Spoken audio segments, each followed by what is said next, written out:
조금만 늦게 왔으면 죽을 뻔, 5분만 늦게 왔으면 죽었을지도 모릅니다. 이런 얘기 들어보셨죠? 드라마 같은데. 그런 것처럼 세입자와의 관계에 있어서는 조금만 먼저 조치를 취하면 끝날 문제들이 되게 많이 있습니다. 되게. 근데 몰라요. 꼭 주인이 그냥 줏대가 없어서 흔들리다가 병원 안 가다가 나중에 말기암으로 죽는 거하고 마찬가지 하는 경우가 많습니다.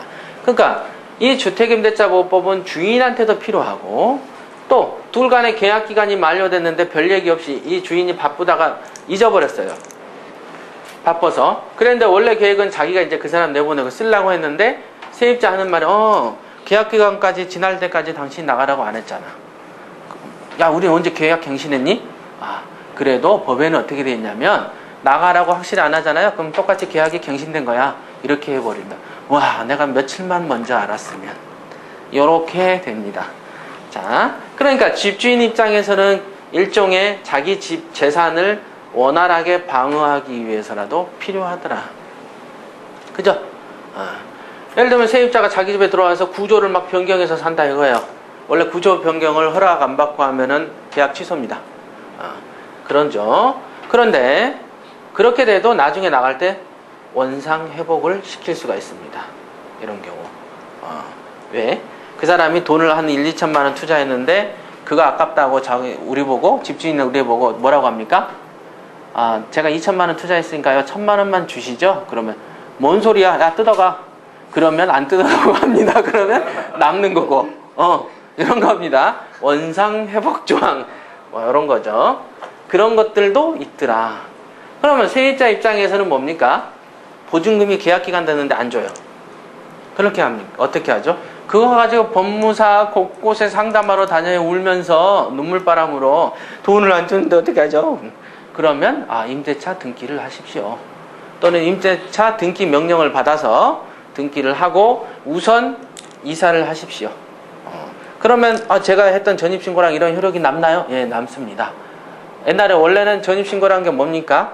주민등록과 점유. 점유가 일탈돼 버리면 어떻습니까? 전입신고 대항력이 사라져요. 그러면 이걸 유지하는 방법은 임차권 등기를 하면 됩니다. 그죠? 그러면 그 등기하는 법은 어디서 합니까? 예, 법원 가서 하세요. 법원 가서 어떻게 아무데나 굴러다니면서 임차권 등기하러 왔는데요 라고 외치면 종이를 줍니다. 그렇잖아요. 그거 뭐 장소까지 내가 지정해 줘야 돼? 그렇잖아요. 그러면 됩니다. 그게 다 벌써 지식 아닙니까? 그렇게 한 다음에 통보를 몇 번 하시고 말 안 들으면 경매 쳐버리세요. 이렇게 지시를 하죠. 그러니까 이런 부분들이 다 어디에 옵니까? 다 임대차 보호법에 들어있습니다. 그러니까 임대차 보호법은 주택 임차인을 많이 보호하는 것이기도 하지만 실제적으로 따지고 보면 집주인은 반드시 알아야 됩니다. 간혹 보면은 내가 경매에 나는 옛날에 딱 사람들이 거만 떨면서 이럽니다. 아유, 세 받는 거 지겨워. 그럼 세 엄청 받는 것 같아요. 한 1억씩 받으세요?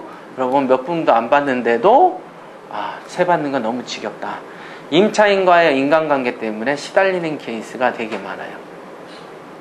그런 건 뭐냐? 자, 세 받는 게 괴롭다는 얘기는 세 안 받고 싶다는 얘기죠. 그럼 돈 안 벌겠다는 얘기죠. 옛날에 그러잖아요. 옛날에 어떤 사람이 하도 주변 사람들이 자기를 괴롭히니까 손 벌리고 돈 달라고 하니까 기도를 했어요. 하느님한테.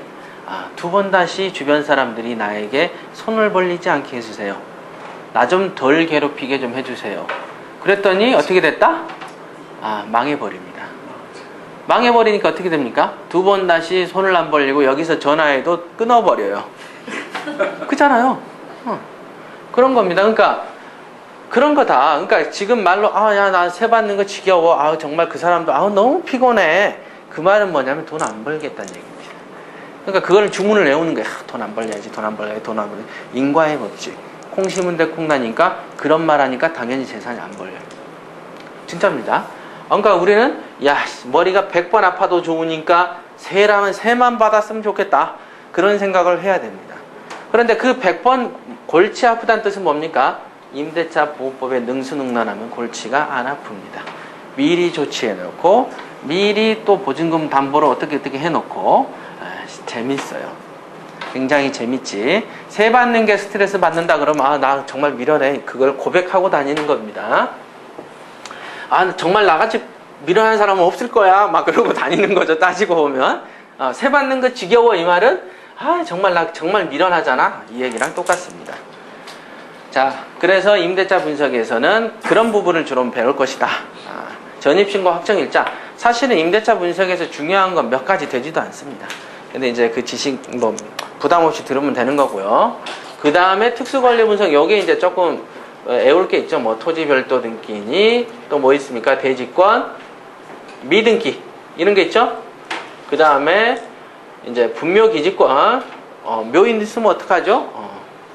분묘기지권. 아까 그 실무 연수반에서 이제 질문이 나왔습니다. 분묘기지권. 묘가 있으면 어떻게 해야 되나요? 그거 특강 때 들으세요. 간단합니다. 또 합니다. 이게 땅이 있습니다. 만약에 여러분이 여러분 땅에 묘를 쓴다면은 이렇게 정통으로 짓습니까? 구석으로 짓습니까? 정통으로 지어요? 어떻게 쓸지 알고 그래. 이게 재산인데 또 팔아야 될 거 아니에요? 담보도 잡고. 될 수 있으면 이렇게 씁니다. 다. 그러니까 지방의 시골에 가보면 묘들은 다 이쪽으로 좀 변두리로 돌아서 있습니다. 누가 이렇게 정중앙에 져? 이렇게.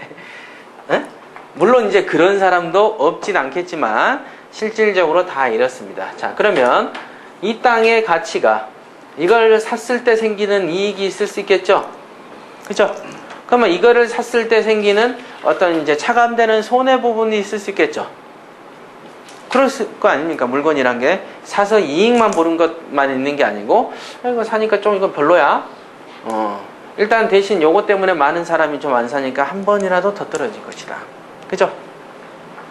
근데 보안이 이걸 샀을 때 나중에 매매를 하면은 혹시 인근이 또 뭐 택지개발지구 뭐 이런 얘기가 나온다든가 이 멀리서 한 30-40km 떨어진 데서 토지 보상받아서 대토 수요가 있대.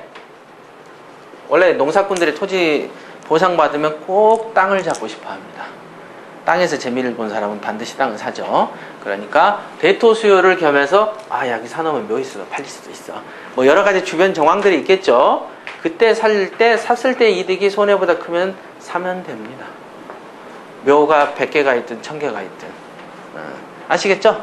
그렇게 하면 됩니다. 물론 100개, 1000개 없습니다. 공동묘지도 아니에요. 공동묘지도 100개 정도밖에 없어. 통상. 이렇게. 그러니까 이 정도, 그리고 땅이 이 정도면 이거 없는 셈 치고 그냥 사면 됩니다. 없는 셈 치고. 그래서 이거 없다고 하면 되지 뭐. 이렇게 하면 되잖아. 이렇게 왼쪽 눈 딱 가면 안 보입니다. 이쪽에. 이렇게 보고 사면 되죠. 이렇게. 그러면 됩니다. 그러니까 물건이란 게 권리 분석의 아까 목적이 아까 뭐였습니까? 아까 내가 추가 부담이 있냐 없냐. 추가 부담이 있냐 없냐. 있으면 안 돼. 이겁니까? 선순위 부담이 있더라도 사놓으면 돈이 되면 사는 것이죠. 남들은 매매시장에서 생돈 주고도 사는데 나는 싸게 사면서 조금 부담이지만 결국은 그걸로 인해서 받는 이득이 더 크다면 사는 겁니다. 추가 부담이 있냐 없냐를 밝혀내는 것이지 있으면 안 사. 이게 아니란 말이에요. 부담이 생겼죠? 있어도 이득이 크다면 사더라. 그러니까 이런 게 다 이제 이게 바로 투자 철학 아닙니까?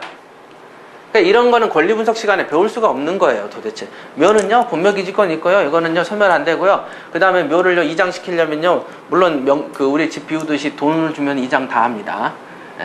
후손들은 항상 돈 주면 이장합니다. 누구나. 이렇게 돈 좀 주면 이장을 합니다. 그러니까 그런 거죠. 그러니까 어차피 이사 가는 거니까 똑같은 겁니다. 이 땅도 내가 좀 많이 봤어. 만나서 이장하는데 돈 좀 푸짐히 주고 양해 좀 구하고 선물도 좀 주고 그러면 이장을 합니다. 왜? 돈이 필요하니까. 그런 거죠. 그런 겁니다. 그러니까 이렇게 살 거냐 말 거냐 이걸 산 다음에 돈이 될 거냐 말 거냐는 지식으로 판단하는 게 아니죠. 투자 센스가 있어야 되고 부동산 가치를 평가한 눈이 받쳐줘야만 가능하고. 그러니까 이런 건 학습이 잘 안 되잖아요. 그래서 제가 학습하는 법도 알려드렸어요. 기초반 때. 그런 겁니다. 그래서 등기 분석, 임대차 분석, 특수권리 분석 이런 과정으로 몇 가지 되지도 않더라. 이게 도안 몇 페이지? 44페이지. 22장입니다. 이게. 쉽죠? 쉽습니다. 이게. 그러니까 권리 분석을 공부하는 동안에는 내가 이걸 어떻게 배우지? 뭐 이런 생각들 할 필요가 없습니다. 생각을 복잡하게 하면 실력이 안 늡니다. 그러니까 지금 권리분석이 쉽다라는 걸 말씀드린 게 요지고, 중요한 거는 별개의 문제라는 거, 그리고 각자 파트별로 내용 짤막짤막하게 또 해드렸습니다. 자, 그 다음 무슨 얘기를 할까? 그 다음에 일단 지식 얘기 들어가는 거는 다음 시간에 할 거고요. 다음 시간부터는 등기부 분석을 할 겁니다. 그렇게 할 거니까 뭐 등기부 분석은 쉽고, 자, 이 정도면은 충분히 설명된 것 같습니다. 본교재 특징하고 바람직한 권리 분석. 특별히 뭐 궁금하신 거 없으세요? 투자 관련해서라든가 공부 관련해서 있으면 좀 빨리 물어보세요. 자, 없으면 일단은 오늘은 여기까지 하고요. 다음 시간부터는 등기부 분석, 그거를 갖다가 다시 물권 채권 개념부터 저도 이제 조금 더 정성을 좀 다해서 알기 쉽게, 임대차도 이렇게 한번 할 겁니다. 그러니까 저희 이 그 전문가 과정 이번 코스의 특징은 알기 쉽게 간다, 실용적으로 간다, 이겁니다. 예, 그러면 다음 시간에 뵙겠습니다.